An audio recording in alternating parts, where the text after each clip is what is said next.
Matapos na madagdagan ng 20 milyong piso ang pondong inilaan sa scholarship program ng provincial government sa susunod na taon, maaari pa rin itong madagdagan kung kukulangin.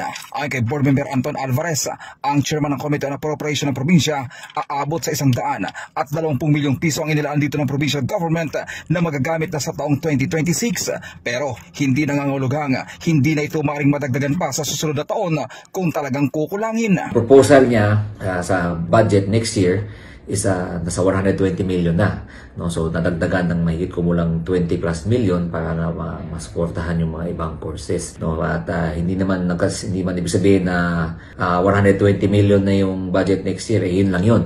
May pagkakataon pa kung sakaling nakitaan natin na madami talagang nangangailangan, pwede naman yan lagyan ng supplemental anytime. Panahon na rin para palawakin ang naturang programa kung saan sinusuportahan na rin ito ng bagong ordinansa para sa lahat ng mga kurso ng kolehiyo. Panahon na para i-expand nga, no, na hindi lang sa medical courses yung scholarship, kundi sa lahat po ng halos lahat po ata ng courses, kung di ako nagkakamali, sa bagong ordinansa ng scholarship program natin. Isa ang scholarship program na naistutukan ng administrasyon ni Governor Ami Alvarez upang mapalakas pa ang sektor ng edukasyon sa probinsya, kung saan nagsimula ito sa administrasyon ni dating Governor at ngayon Congressman Jose Chavez Alvarez na may layuning malagyan ng mga nurses at mga doktor ang mga ospital ng probinsya. Sa mga talagang gustong ipalawakin ni Gov. Ami Alvarez, no, na yung scholarship program natin. Nung sinimulan po yan ng dating Governor JCA, ginawa yung scholarship program ng province para malagyan ng mga doktor at mga nurses yung mga ospital natin. So naka-focus siya